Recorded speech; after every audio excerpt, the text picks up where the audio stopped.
Hello everyone.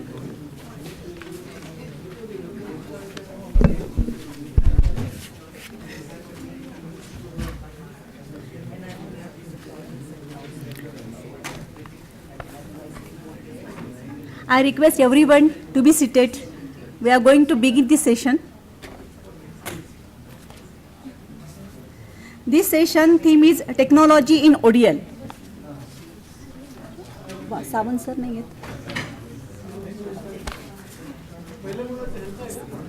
पाठक सरांचं आहे. पण ते पेनड्राईव्ह प्रॉब्लेम आहे थोडासा, ते आणतात आहे पेनड्राईव्हवर कॉपी करून. त्यांचं जी PPT आहे ते आणायला राजगुरू सर गेले.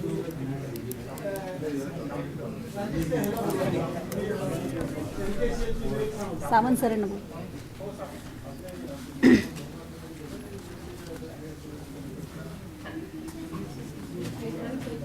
नाही, त्यांनी ईमेलवरती पाठवलेलं आहे.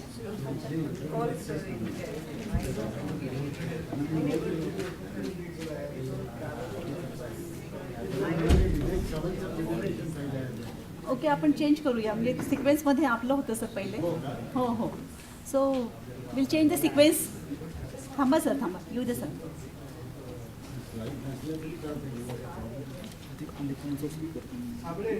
Sawant sir.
Good morning once again.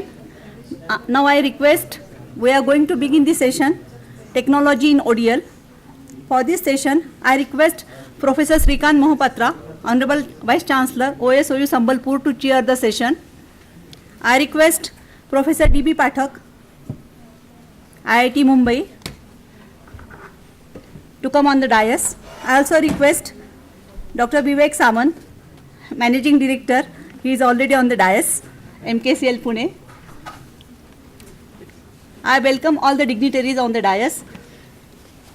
We have two dignitaries joined in this session.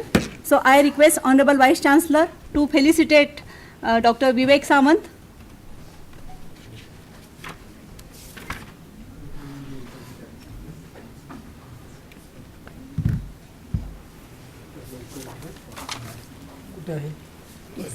नाही, माझं काय झालं सगळा समारोह. We welcome you, sir.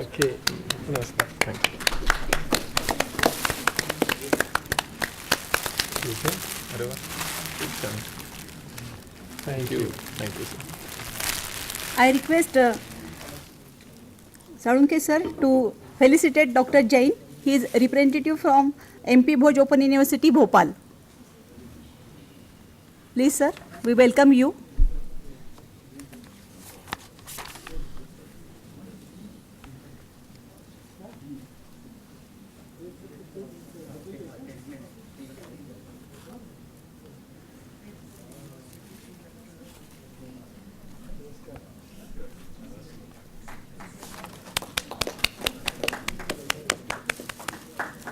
Welcome you, sir. Now I request chairperson to begin the session, and I request Professor Vivek Samant to deliver his lecture on impact of ICT on economics of distance education. Samant.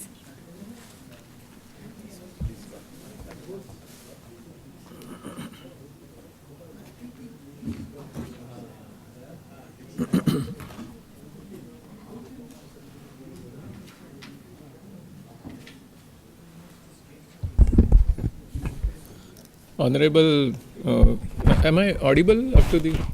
Yeah, yeah. Honorable Professor Salunkhe, Vice Chancellor of YCMOU, my gurus, Professor Ram Takole and Professor D.V. Phatak, Honorable Chairman of the session, Honorable dignitaries in the audience, and my friends. Professor Phatak is a really very renowned professor, and he has proven it again by giving me the sort of surprise test because I was to speak after him, and just now he told me, as soon as I entered, he said, you have to start. I said, fine. I was to speak after him, so a lot of references in my presentation to MOOCs were there. Now, I will do some... If you want to swap, we can do No, no problem. No, because now I had to also take the surprise test now. Okay. Actually, what I observed is Professor Takole has given a very comprehensive, backdrop and a landscape for this particular meeting. And the questions that were asked afterwards also expressed certain concerns, and they also gave certain reflections. I will just mold my presentation in that context so that I do not say something, off the shelf, rather than I make it very relevant to the context. As we understood that there is a triangle of the access, quality and quantity, okay, in which the most important element is cost. When we talk about impact of ICT on ODL, Commonwealth of Learning has published a very, very relevant paper, which is a review paper by Professor Hulman, which discusses the various aspects of this particular topic. I will forward this to the organizers, and the review shows you that large number of educationists are actually, engaged into this discourse and this discussion on the costs or the impact on the economy of ODL because of ICT. The most recent happening in that is MOOCs, and we will listen more about it from Professor D.V. Phatak.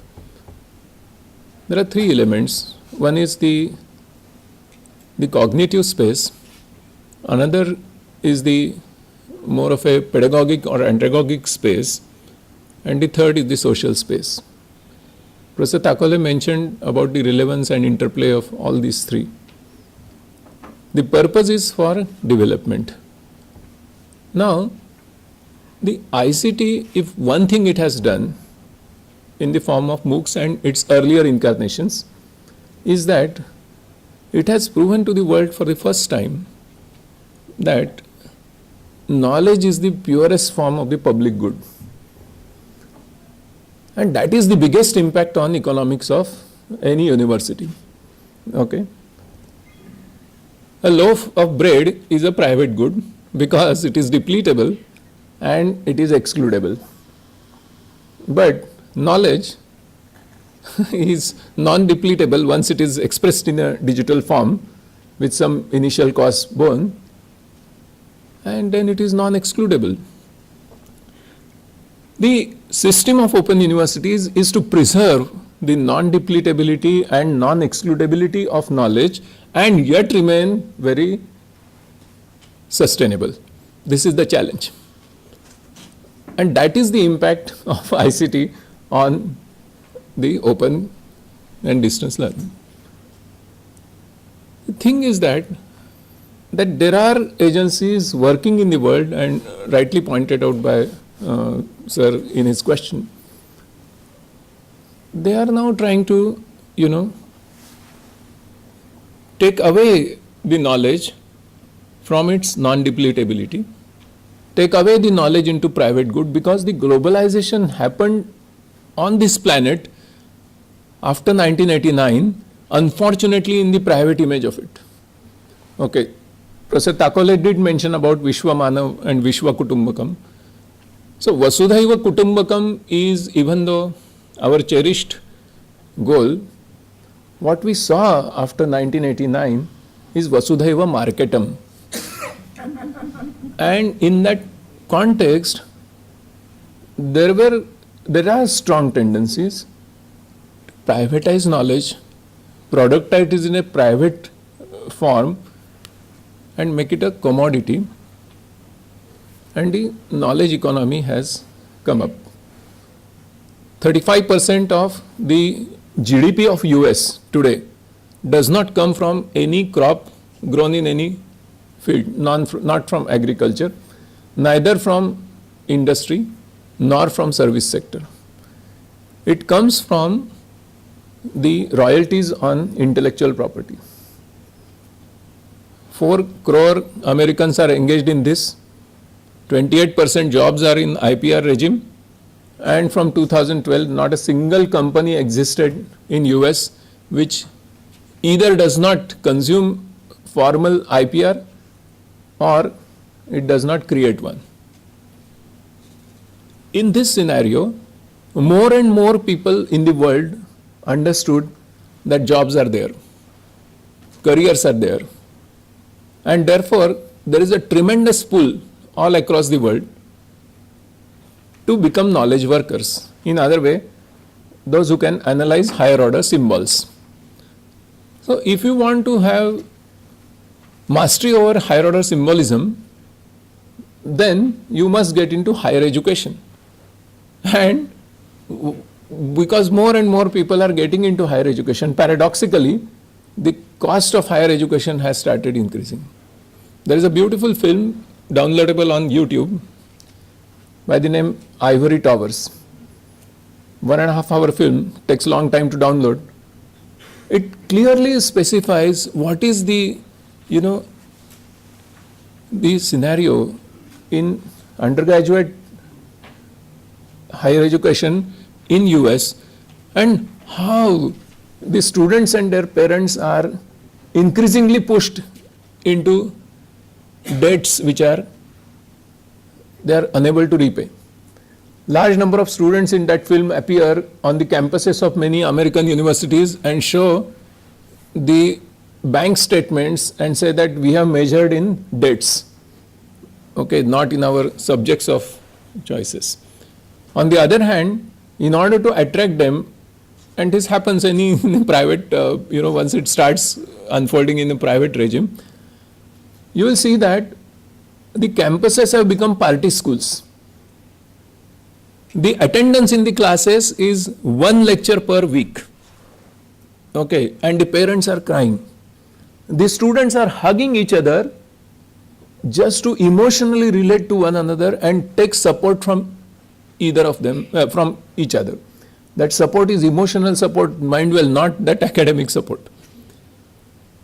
In this situation, the historic role of open and distance learning comes when the access is to be granted to those who can never afford it. The relevance of MOOCs is that this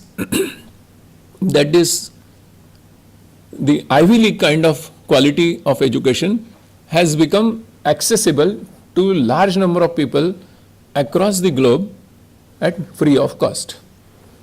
This is MOOCs. Why MOOCs has attracted more attention of the media and the public, when actually virtually more or less OERs are really similar. But because MOOCs for the first time brought that brand accessible to common people at free of cost. Now the impact of this on their system of creating MOOCs and delivering MOOCs is huge. Initially, it has been funded by some kind of philanthropy. Okay, individual course statistics is published, but now the venture capitalists are coming into this, and over a period of time, this sustainability issue, the impact of ICT on making knowledge as a public good, purest form of public good, is now seen in Coursera, is now seen in Udacity, is now seen in Udemy, and other EDX and other platforms. When you look at their business models, we can derive lots of lessons for our open universities for becoming sustainable in spite of ICT. Okay. Of course, we have to preserve the benefits of ICT and yet remain sustainable. In fact, we have to push the boundaries of impact of ICT for bringing quality at lower cost to the common people. Because we have to take this country into knowledge society. Every student should be potential a knowledge worker, and the royalty regime we are also sharing. That is the scenario we have to create. Because we are not just going to pay the royalty on our computers, mobile phones, cars or medicines. We are going to pay royalty on each and everything that we use, right from getting up in the bed to retiring back to the bed. And in that scenario, we may get into dark age again if we do not create the culture of creating new knowledge and disseminating it across all strata of society, irrespective of color, creed, caste, economic or social status, etc. This is a historic responsibility, and that is, for that there are no other agencies than the open universities. Now, what is happening within them? How they are looking at the cost implication and how they are responding to it. They are, like Professor Thakole rightly said in very nice simple sentence, that content is free and services are charged. Okay, now let us look at this content business. We need student-teacher interaction, we need student-content interaction, we need student-student interaction. Now, if these three interactions are there, we are normally in distance education, predicated by people that this system of education is having lack of, the responsive interaction as against the traditional education. Now, this responsive interaction at a distance is a challenge. ICT can take it head on, and that is why that as a disqualification or a drawback is regularly waning down. What these people are saying is that can we bring very new services? Because what are those services? Where are the spaces for these services? If you look at the cognitive space, in cognitive space, the student has to construct. Okay, he is not supposed to just copy, because he has to go into knowledge society. So how does he construct? How does he engage himself into critical inquiry? How does he create a confirmed meaning for his knowledge? And more importantly, how does he learn? There was a question asked by Madam about the brain and how does it stop after learning 6 years of life. Actually, what happens? The brain has millions of neurons and trillions of connections, and they grow up to the age of 2.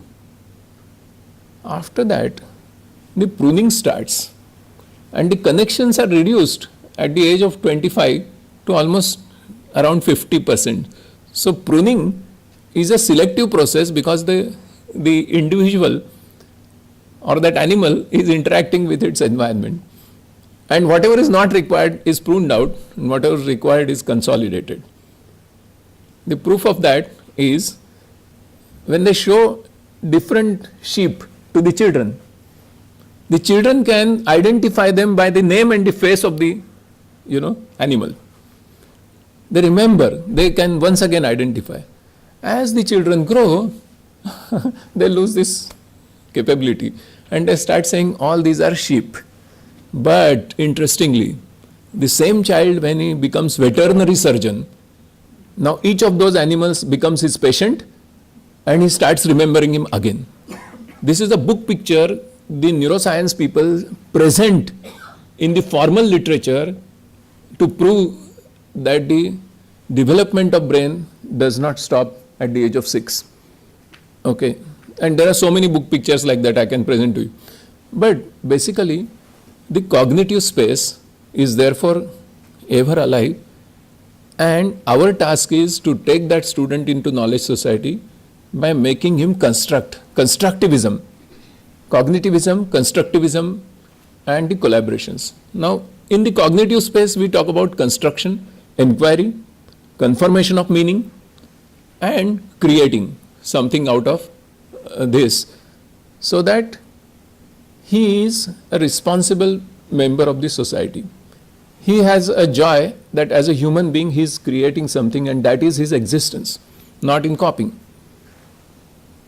Look at the teaching space or the pedagogic space, in which you have to create, design, facilitate and direct the process of cognition, in such a way that the meaningful experiences come in his life. And the third is the social space in which his learning community is there, and that learning community helps him to express, project himself, and he can test what are the personal characteristics of his own, and it supports the pedagogic space where there is a direction for cognition. These supportive experiences come in the community. Now, our task is to arrange all these three rather than just interaction with the content. And the business model is really there. Okay. The student content interaction may become free, but the other spaces which I spoke about, for example, the pedagogic space and the social space create an ecosystem which fosters learning. Okay. The cognitive space and the pedagogic space create the speed with which you can learn and you are directed,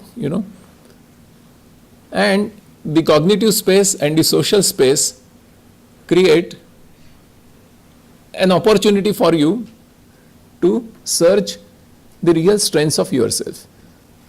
Now, here there are business opportunities, and I'll explain you with a concrete example, and my million thanks to Professor Salunke, because he allowed me to actually express this model in this university. Okay. Now, what is the model? There are four problems we took. Problem number one, for the students, there is a problem of unemployment. Okay, we all spoke about it. Dr. Asha Kanwar also mentioned about unemployment. Second problem, he has to become a knowledge worker, means what? On one hand, he will get high salary as a knowledge worker, but on the other hand, there is a challenge for him to be lifelong learner. This is also the other side of the knowledge society, which doesn't allow you to stop learning. Okay. For the university, what is this problem? Problem is that of relevance, problem is that of sustainability. Because people will say that, okay, these university degrees are no use, the students remain unemployed. We took these problems head on, thanks to Dr. Krishna Kumar, earlier VC, and Professor Salunke. Third problem, this is the problem of the industry. Two problems, attrition and the quality of the workforce. Two problems. If there is a quality of the workforce, attrition comes faster, they get better salaries elsewhere. So to retain talent, to first have the talent and retain it, both the challenges. They say that universities are not producing good people so that we can directly recruit them. fourth challenge is before the government and the community, is that of the terrorism, the unemployment, and all sorts of problems in the community arising out of this scenario. We try to, look at these problems. And then we started researching, and thanks to Professor Takole and his theoretical, discourses and debates and this thing, what we understand is that there is a difference between knowledge, experiences, and learning. Experiences are unavoidable for every human being, but learning is optional. Whether to learn from the experiences is optional. The neurosciences tell us that when you read something, your brain is getting better at only reading. When you listen to a lecture, your brain is getting better at only listening to the lectures. Okay? And therefore, unless you engage into some action, maybe a thought experiment, the action in your thoughts or the action in your cognitive space, the actions and interactions in the physical space or in the cyberspace or in the cognitive space or in the social space, that transforms that reading or that lecture or whatever into knowledge, because you really apply it. Knowledge is all about application, and it cannot replace, the activities and interactivities cannot be replaced by just reading and listening. The next part, that then what is learning? The learning is a very interesting thing. I take an example. Smoking is injurious to health. Okay? Professor D.V. Phatak has left smoking, I believe. No. So, with your permission, I am making this statement. Smoking is injurious to health. This is fine. Because you sit in a, in a public place and others are smoking and you feel very suffocated, and that is the first experience that it must be injurious. Fine. Experience has come, so knowledge has happened. But next time when you meet your friend and he offers you a cigarette, and when you decline to take it, that time the learning of this sentence has taken place. That smoking is injurious to health has been learned by you. So, while knowledge is in the cognition, learning is in cognitive and behavioral space. And now, then we understood that why Mahatma Gandhi was talking about Nayi Talim. When we looked at these 4 quadrants, which form the set of problems before our society, then we understood that we must create some system and bring Mahatma Gandhi's, leave aside his techniques and take the principles and make its new expression in 21st century. What we did, the basic principle of Nayi Talim is never start from a book, start from work, the wholesome work. Wholesome work means from sowing the seeds to reaping the harvest. Start from work. While doing the work, derive knowledge. Okay, what Professor Takole mentioned, learning for development and learning from development. You derive knowledge from that. And then why are you deriving knowledge? Is to apply that knowledge to make that work more wholesome, more productive, more socially useful. Now this is a spiral which goes upward. It's an expanding spiral, because the more you learn, more you gain new knowledge, your work becomes more profound, and once your work is more profound, you gain even profound knowledge. And this is a expanding spiral. Now what we did, we approached the industry. We said we are ready to solve these 2 problems of yours, the quality and the attrition. Lack of quality and the attrition. They said fine. Then we went to university 2 years I came here before Professor Salunke. 2 years I was appearing for examination for getting recognition to this idea. Finally, this university gave me a graduate degree within 2 years. They accepted my idea of, giving a degree with 50% credits for the work, that is work credits, and 50% for the learning credits. Okay, this is a brilliant idea, and this is the university. That's why I say that Professor Salunke is doing some fundamental transformative work in this university. I have great hopes from this university now under his able leadership, because he allows such experiments to be done. And this is the 3rd year of our degree program. All my students are having jobs. I have no problems of giving them jobs or finding them jobs. They are asking me how soon they can leave, So we went to him and he allowed us this idea of work credits and knowledge. Work credits are given by the university. Work credits are given by the industry, and knowledge credits are obtained through processes like MOOCs or different forms of, e-learning, where E is small and L is capital. The technology is the medium and learning is supreme. So there are so many learning experiences given in the situational learning methodology. The third part is the student.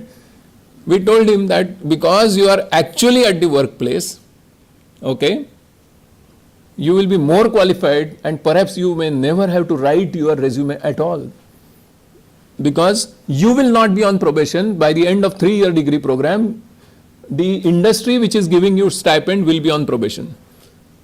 And I made that effort because MKCL also became industry partner in this game, and now I am on probation because my 17 guys are leaving me. Okay, and my colleagues are asking me that can you arrange some idea so that they can be retained. The fourth, their parents, the community, the government. The problem of unemployment is getting solved. So the sustainability can come by connecting the educational experiences to the work experiences. India is demanding huge amount of manpower in its formal and non-formal sector. And you go anywhere, all the employers are telling us that give us good quality manpower. We are ready to take them in. Okay, large amount of requirements because we have entered into service sector. When automation reaches its boundary, at any time, given instant of time, wherever automation reaches its boundary, within this circumference of automation, automation is demanding manpower which can create more and more automation. But at the entry, at the outside of the circumference of automation, influence of automation, it creates a very large service sector where people require people. And that is where India is creating jobs. And there are no people. The unions worked against the automation in banks. But what is the scenario today?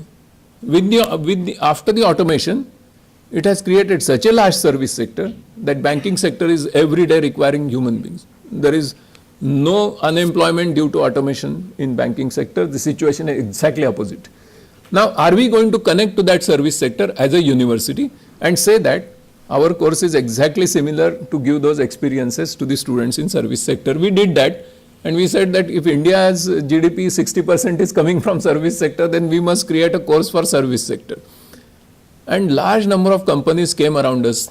See, Tech Mahindra is with us, Tata Business Support Services are with us, WNS is with us. You name and they are with us, and our students are working with them.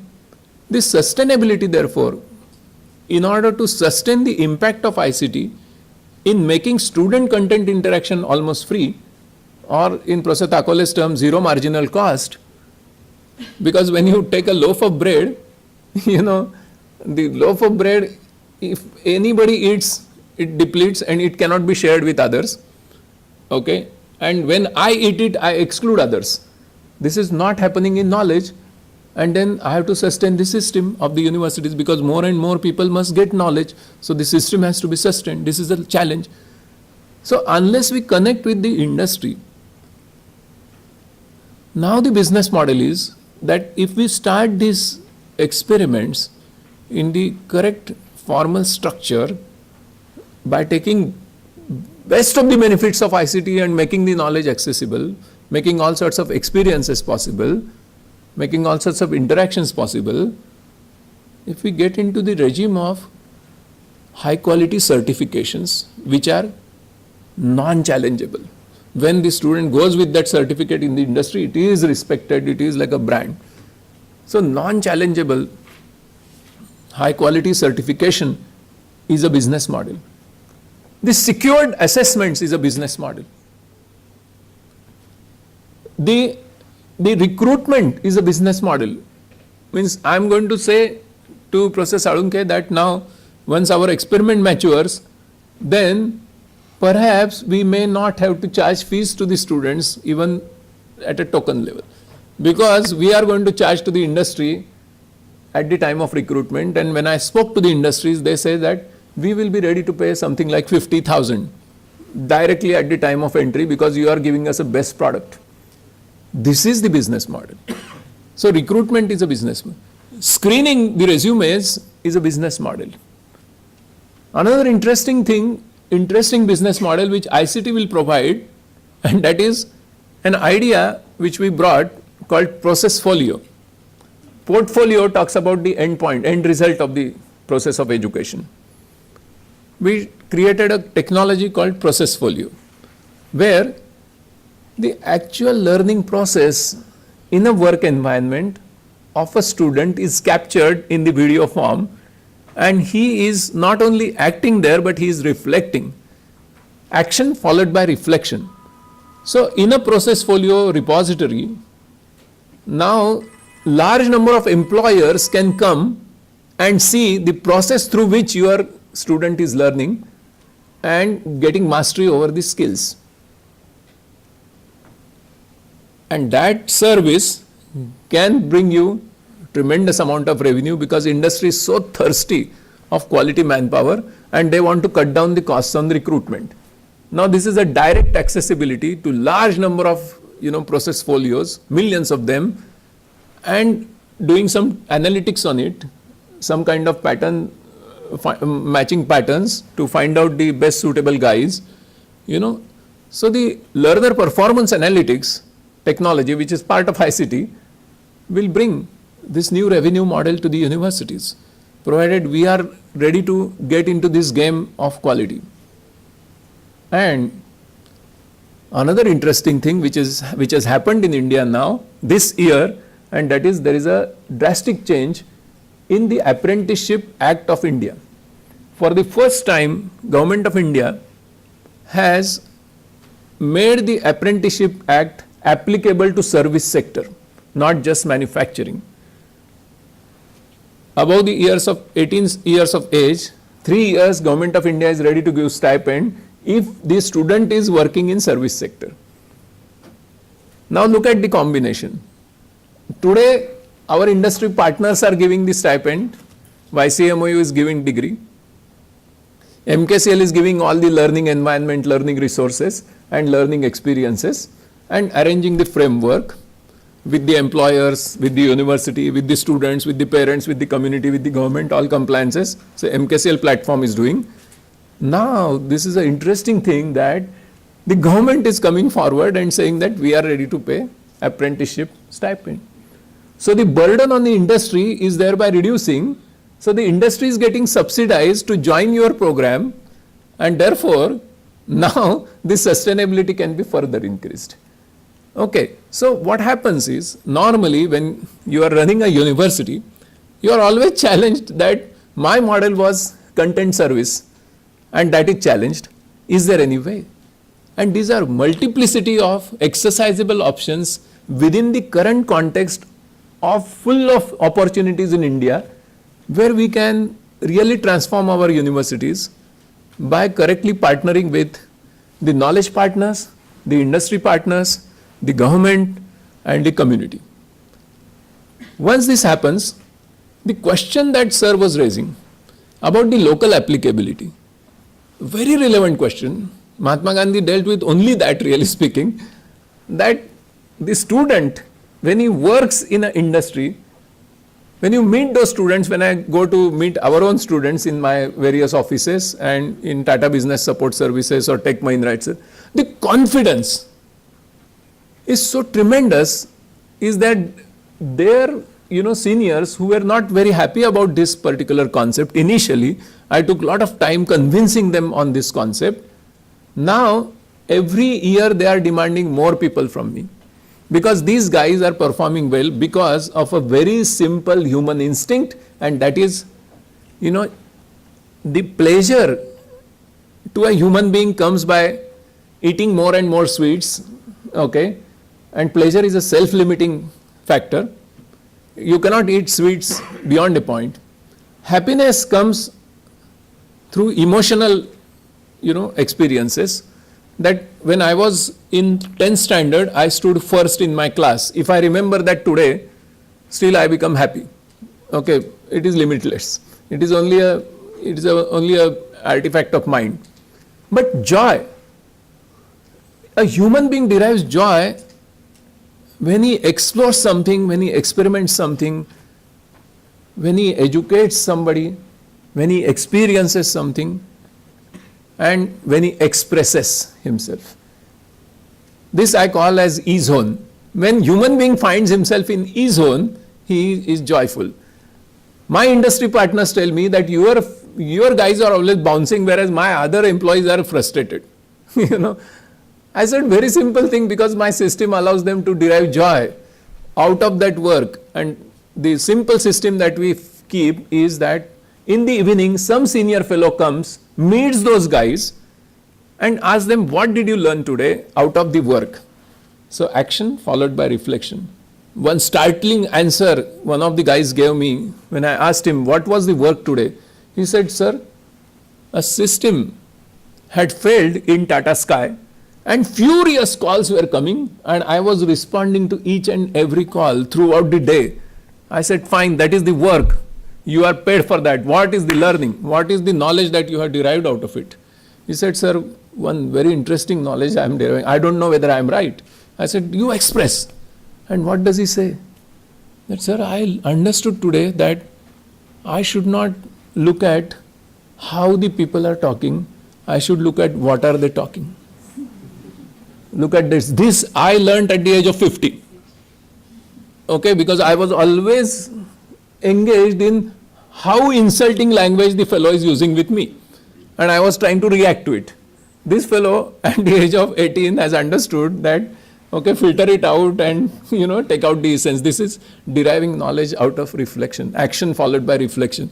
Now the reflection sessions are engaged by the senior people in the staff, and the industry partners tell me that there is always a queue to undertake the reflection session, which were hated earlier. They said MKCL has brought this funny idea and we don't want to waste our time. Now there is a demand. In MKCL, senior members want to undertake reflection sessions.